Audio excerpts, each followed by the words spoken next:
मराठवाड्यातल्या कारखानदारांनी यापूर्वी बऱ्याच वर्षापासून रिकव्हरी चोरीच्या माध्यमातून आणि ऊसतोडणी आणि वाहतूक खर्चाची वाढ दाखवून आणि पहिल्या हप्त्याच्या 3 तुकडे करून शेतकऱ्यांचं जे काही शोषण चालवलेलं होतं, या शोषणाच्या विरोधामध्ये मराठवाड्यातला ऊस उत्पादक शेतकरी एकजुटीनं एकत्र आला आणि या विरोधातल्या निर्णायक अशा लढ्यामधून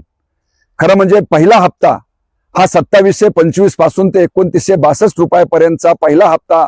खात्यावर वर्ग करण्यापर्यंतचा हा लढा यशस्वी करण्यामध्ये कामयाब झालेला आहे।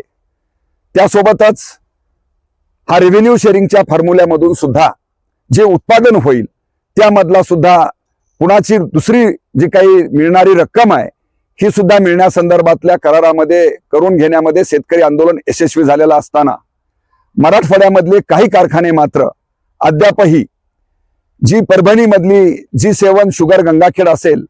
किंवा लक्ष्मी नरसिंह असेल, ज्यांनी अद्यापही मराठवाड्याच्या पातळीवरती इतर कारखाने दिलेल्या भावाप्रमाणे न देता आपल्या पहिल्या उचलीवरती 2400 आणि 2500 वरती अडून बसलेली आहेत, या कारखान्यांना आम्ही आव्हान करतोय की आपण आणखीही आपण करत असलेल्या गैरमार्गाचा अवलंब, रिकव्हरीची चोरी असेल, वजन काट्याची चोरी असेल, या वाहतूक आणि कापणीमधला वाढीव खर्च असेल, यामध्ये आम्ही अद्यापही हात घातलेला नाहीये। तरीही आम्ही आपणाला विनंती करतोय की आपण पहिली उचल ही 3000च्या आसपास देऊन आणि अंतिम उचल 4000 द्यावी, ह्या मागणीसाठी आम्ही परत आपणाला निवेदन करतोय। अन्यथा उद्याच्या 15 तारखेला खळी फाटी गोदावरी तिरी गंगाखेड परभणी रोड या ठिकाणी होणाऱ्या या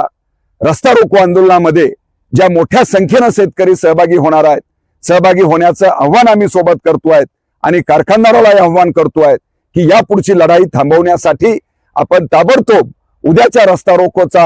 हा सगळा लक्षात घेऊन ताबडतोब पहिली उचल 3000च्या आसपास घोषित करावी, असं आव्हान या माध्यमातून आम्ही करतोय।